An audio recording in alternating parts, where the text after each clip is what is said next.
Vemos entonces al inicio que bastante largas cosas tenemos que compartir y discutir en el día de hoy.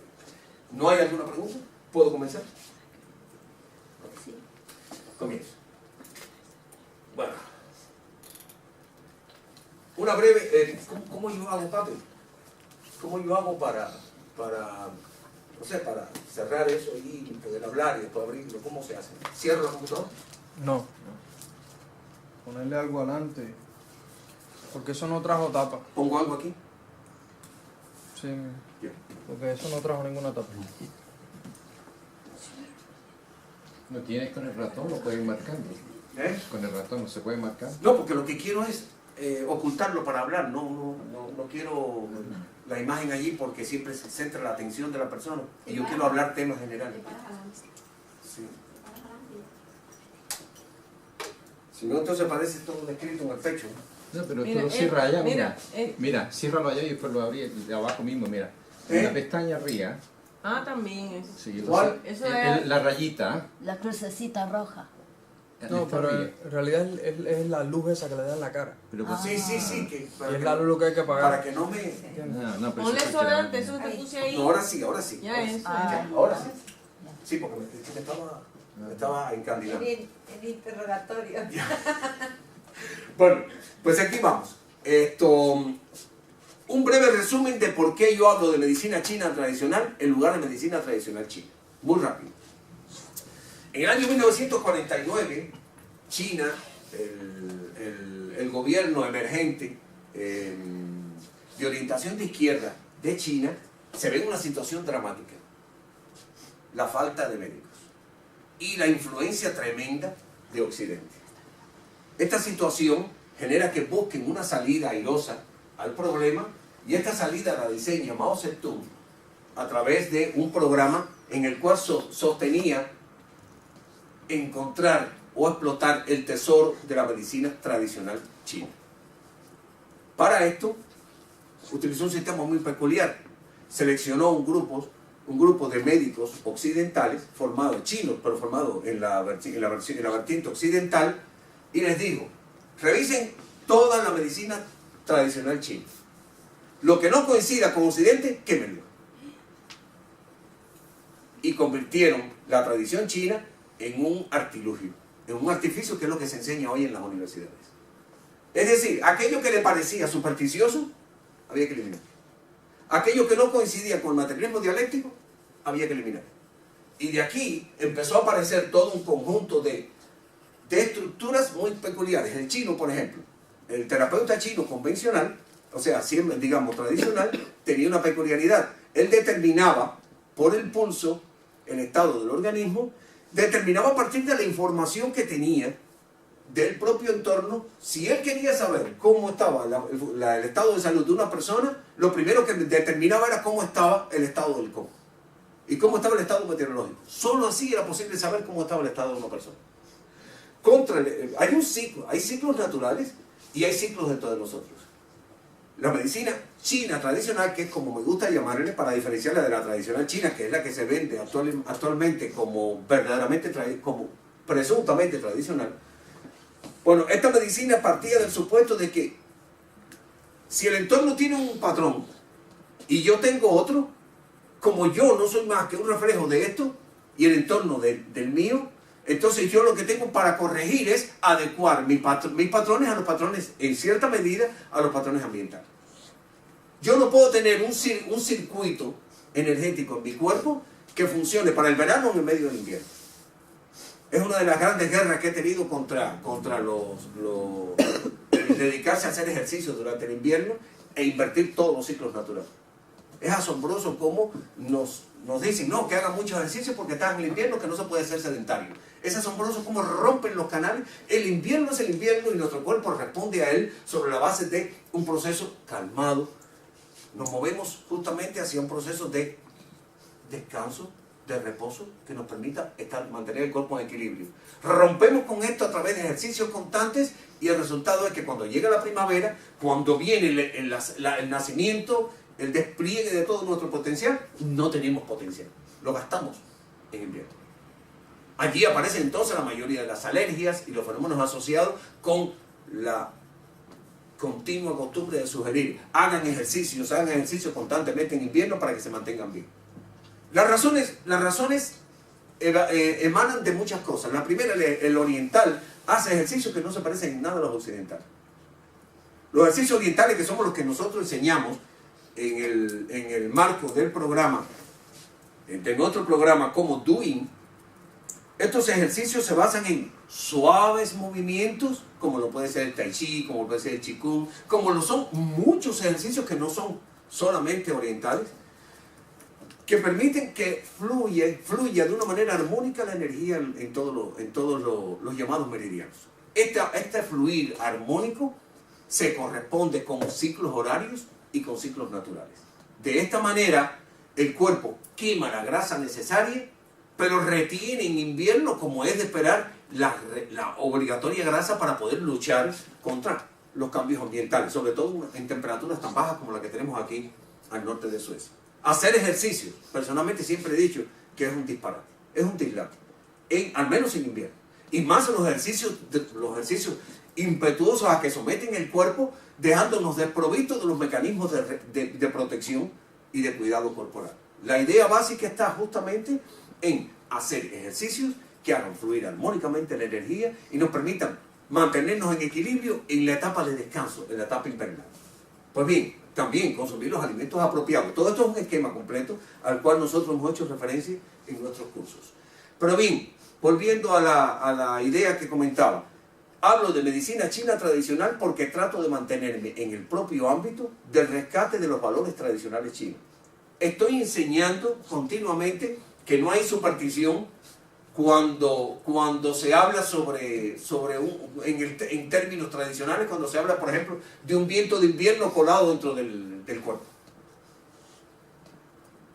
Eso prácticamente, muchas de las definiciones orientales asociadas con los ciclos cósmicos fueron desechadas por completo.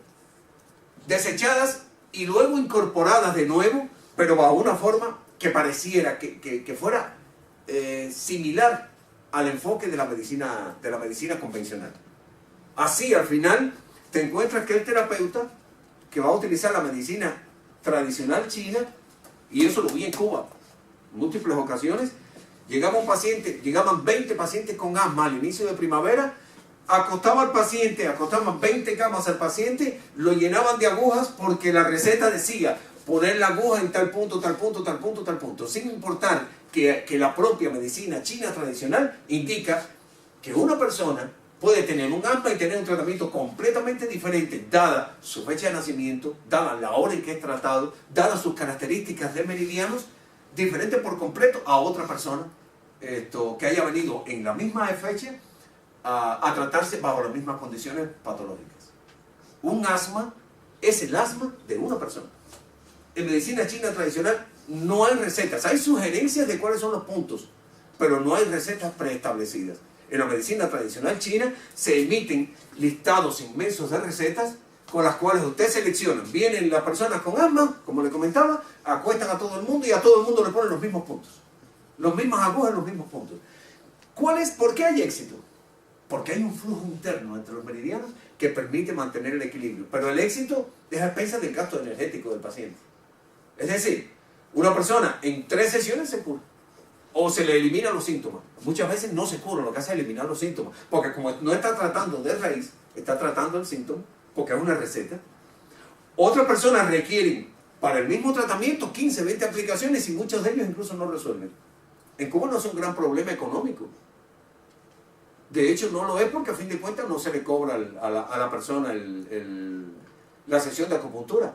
Pero, digamos la Herminda que vaya y se atienda para su problema con un médico acupunturista. Yo no sé cuánto cobran los médicos acupunturistas acá. Pero digamos que Herminda se vaya a atender con médico acupunturista y requiera 15 sesiones. No sé si económicamente Herminda ha podido enfrentar. Yo creo que no. Creo que no. Y creo que no justamente porque los costos el costo de un tratamiento acupuntural realmente es costoso, es alto. ¿Por qué? Porque realmente estamos aplicando. Detrás de eso hay todo un conjunto de trabajo que hace el terapeuta. Al margen de que determine o no el pulso. A mí me llama la atención, yo haber estado una vez en Curazao en una consulta de un terapeuta de un terapeuta oriental, un señor, un japonés él, y yo llego, estábamos intercambiando, él me estaba enseñando a hacer sushis. Sushis, ¿no? Sushis. Me estaba enseñando a hacer el sushi, y yo quería hacer ese sushi japonés, quería hacerlo macrobiótico, que fuera de calidad para tratar a las personas. Y entonces le llego a la consulta y empezamos a conversar. Bueno, ¿y qué tú haces? Yo le explico que yo me había preparado en Cuba, en medicina china, de lo más contento, y de lo más animoso, éramos colegas. Y me dice que él trataba a las personas, cuánto cobraba, y entonces le pregunto, bueno, ¿y cómo haces? Y me dice, no, cuando viene la persona yo le pregunto cuáles son los síntomas y le aplico las agujas. Y le pregunto, ¿y no le determinas el pulso? Y no hace falta. En los libros está la receta que yo tengo que usar, o sea, la combinación de puntos que tengo que usar. No uso la palabra receta, la uso yo. Y me dice también, le pregunto, ¿y no le preguntan la edad? ¿No le preguntan la fecha en que nació para determinar las peculiaridades de sus patrones energéticos? Ni tienes en cuenta la hora. No, con la receta yo resolví. Es verdad que resolvía la mayoría de los casos. Pero el problema es que cuando yo voy, yo no soy la mayoría de los casos, yo soy único. Cuando voy al terapeuta, yo espero solución. Yo no soy la mayoría de los casos. Y si yo caigo en la minoría de los que no resuelven, y si yo caigo en la mayoría o en la medianía de los que requieren 15 sesiones, económicamente, ¿qué significa eso para mí? Realmente significa un gasto sustancial. No sé cómo funciona acá en Suecia. Hasta donde sé, con algunos acupunturistas que conozco o personas que se han formado acá, no usan el pulso.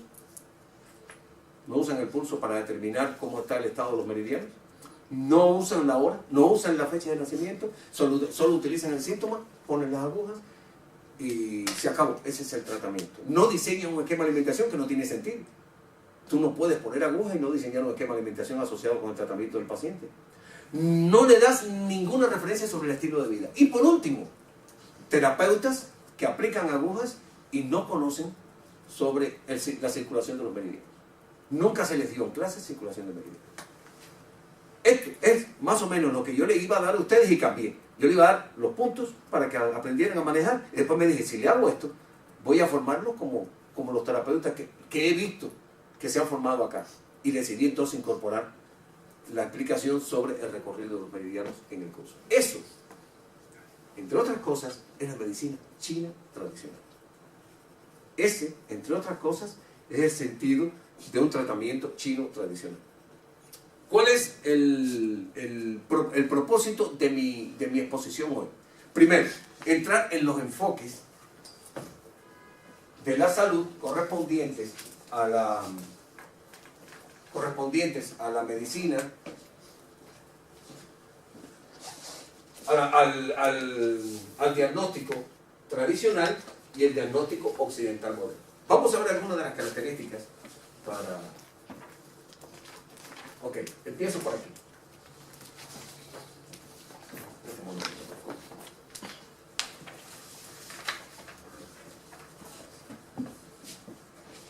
A ver cómo es.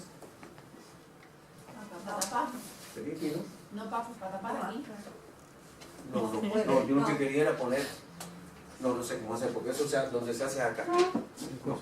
Bueno, comienzo. Aquí a este lado puse el enfoque tradicional. Esto es aplicable a la medicina china tradicional, a la medicina tradicional china incluso. Es aplicable a la medicina luriana, que es la que nosotros estamos rescatando con la asociación. Y lo estoy tirando contra el enfoque occidental moderno, que muchas veces es el mismo enfoque de la llamada medicina naturista. Muy importante, yo puedo autotitularme naturista, pero depende del enfoque que yo utilice. Si yo utilizo un enfoque dentro de mi condición de autotitulación de naturista que no sea verdaderamente tradicional, es el nombre simplemente. Veamos, por ejemplo, un ejemplo de medicina tradicional es la medicina tradicional asiática, vietnamita, coreana, japonesa. Yo diría también medicina, se puede llamar también medicina extremo oriental. También allí está incluida la medicina ayurveda, la medicina unani, tip. Estas medicinas se basan justamente en todo lo que viene al lado de acá. También la medicina tradicional occidental, la llamada medicina hipocrático-galénica, que no se practica hoy día en Occidente, pero sí se practica en el Oriente. Es la medicina islámica. Fabulosa, es la medicina de Avicena. Y dentro de los enfoques yo incluyo, porque justamente forma parte de nuestro interés, la medicina luriana, la medicina de Ramón Llull. Una medicina a la cual ya dimos una conferencia la conferencia fue prácticamente el día 2 de noviembre, sí, exactamente, el día 2 de noviembre del pasado año. En esta conferencia yo expliqué las pautas de la medicina luriana y en el marco de nuestros cursos, de nuestras conferencias gratuitas para los miembros, espero desarrollar toda la filosofía asociada con esta medicina y todo el espectacular campo de acción que esta medicina tiene. También, entonces tenemos acá en el enfoque occidental moderno la medicina académica, que es la convencional, la que se practica en los... ¿Te molesta el sol allí que te veo mirada adelante? No, no te molesta. Ya se fue. Porque yo puedo entrecerrar un poquito. No, ya se fue, ya. Sí, Ya se fue. sí. Podemos entrecerrar un poquito si quieres, para que no... Para No, que de no. arriba, parece que la de arriba, que está allá. Ese, ¿y dónde se...? Más arriba. Tienes que ir a hablar. Sí, yo allá sí me llevo. Este están haciendo hacer gimnasia. Sí, sí, yo creo que me Ah, van sí, a poner está bien. a treparme arriba de todas estas cosas. ¿No? Pero de todas formas no te den la cara, si quieres te corres un poquitito. No se está viendo. Ya, ok. Para que te Bueno. dure un poquito. Acá tenemos la medicina académica o convencional. La medicina académica o convencional es la que se practica normalmente en nuestros hospitales y centros de salud. Y le llamo así porque es académica porque es la que se enseña oficialmente. Y convencional porque es la que, para diferenciarla de la tradicional.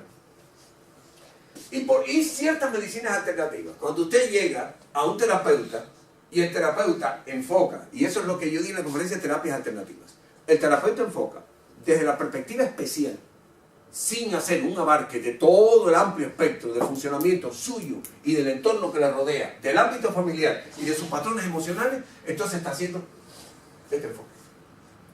Este enfoque de acá concibe el aspecto emocional, o sea, si no se trata lo emocional, lo físico y lo energético, abarcando la acción sobre el ámbito social de la persona, no se hace medicina tradicional.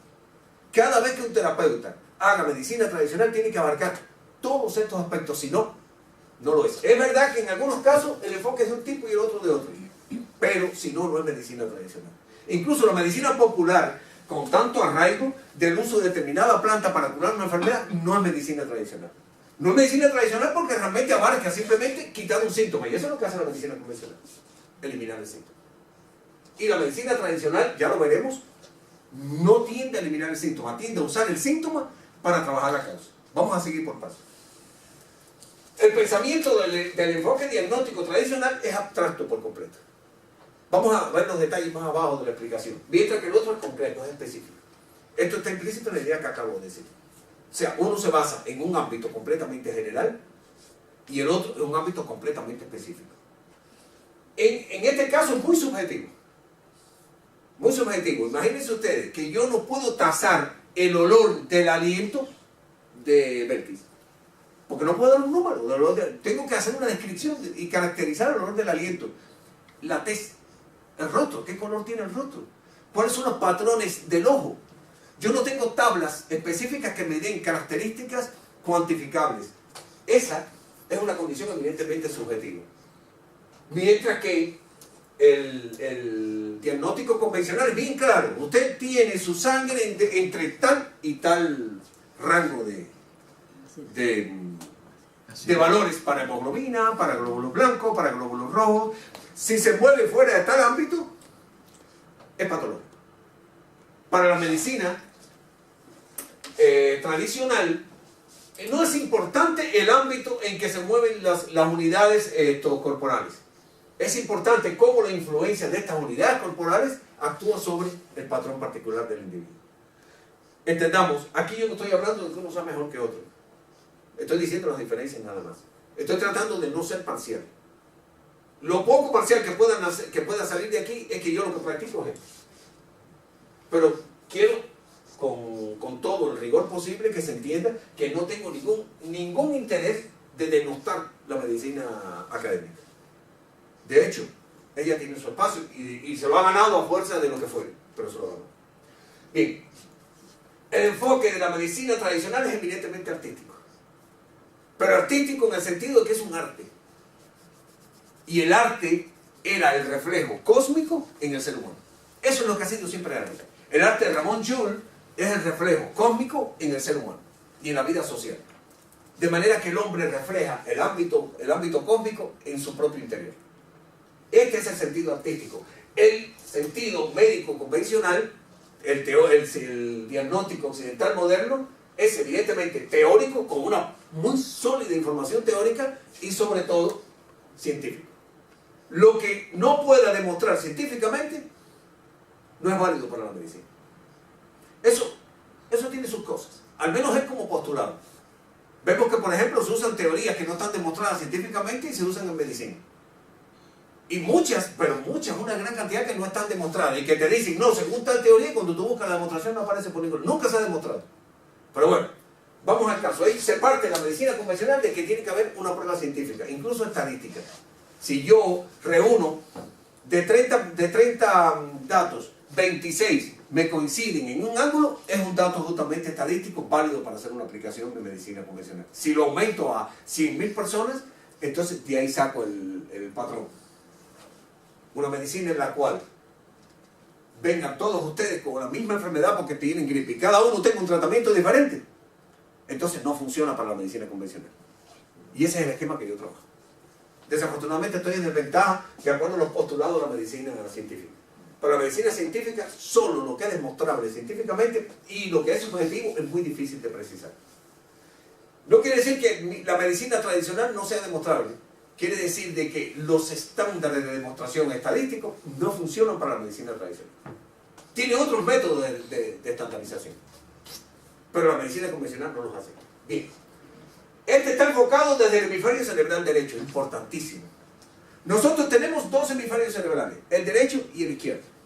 El hemisferio cerebral derecho e izquierdo están unidos por el cuerpo calloso. A partir de la integración de estos dos, de la información de estos dos hemisferios, recibida del ámbito externo a través de nuestros órganos de los sentidos, trazamos nuestra estrategia vital. Funcionamos así, en estas condiciones. Pero evidentemente, el carácter analógico, el carácter subjetivo u objetivo, analítico o no, del enfoque, depende de en qué hemisferio cerebral particular se hace más énfasis. Y la medicina tradicional, por lo general, en su enfoque, trabaja sobre la base de los patrones activos del hemisferio cerebral derecho. Mientras que el hemisferio femenino. Mientras que el enfoque occidental moderno trabaja sobre el hemisferio cerebral izquierdo, el hemisferio masculino. Importante porque van a ver, en el camino vamos a ver qué clase de importancia tiene esto y qué diferencia tan extraordinaria marca. Al punto que como este enfoque es evidentemente positivo, este enfoque es negativo. Como este enfoque es evidentemente positivo, no acepta el otro. El negativo sí acepta el positivo. O sea, el enfoque tradicional acepta perfectamente el convencional, pero el convencional niega el tradicional. Y lo niega justamente porque su ámbito es puramente positivo. Es un ámbito en esto es o no es. Y en medicina tradicional una cosa puede ser tres cosas a la vez. Todo está como tú lo ves. Y lo vamos a ver en el camino. Miren ustedes verán qué cosa más interesante. Este se desarrolla a partir de la filosofía y el arte, y este a partir de la ciencia. Entendamos, las ciencias tradicionales se basan en la cosmología, en un ámbito mucho más amplio y que se explica analógicamente.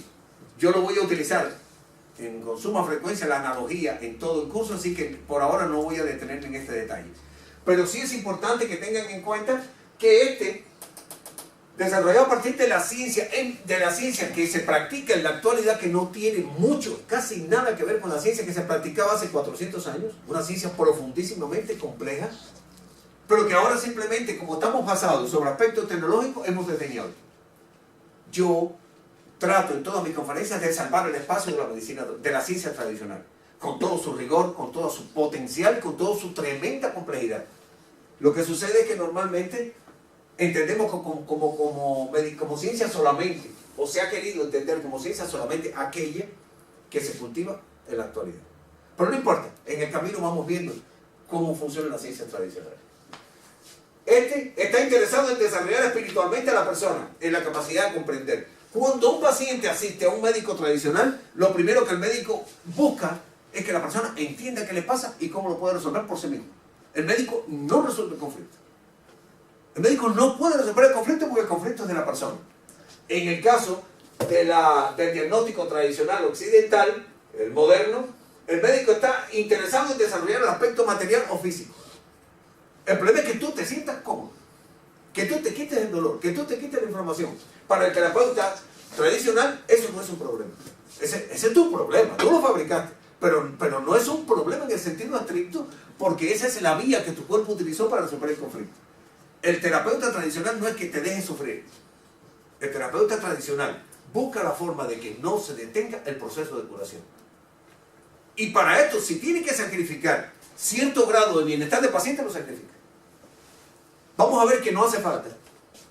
Vamos a ver que no hace falta, que es posible quitar todos los síntomas con métodos súper sencillos. Y un ejemplo es este curso que estoy impartiendo. Y no es el único. No es el único porque todos los que de una manera u otra han utilizado las dietas que yo propongo para tratamiento, saben que yo pongo una zanahoria en determinada posición en un plato y quito un síntoma. Lo único que hay que hacer es saber poner la zanahoria en su momento preciso y en su lugar. Y no tiene nada que ver con que si tiene carbohidrato, proteína o lo que tenga. Tiene que ver con el patrón energético, que es de medicina tradicional. Seguimos. Acá el enfoque está enfatizado en que la persona comprenda qué significa el síntoma. Dignificar el síntoma. Acá, énfasis en eliminar el síntoma. Tú vienes a mí, incluso de hecho tú vas al médico y le dices, yo quiero que me dé algo para quitarme el dolor de cabeza. Simplemente. Yo quiero algo para quitarme el dolor de garganta.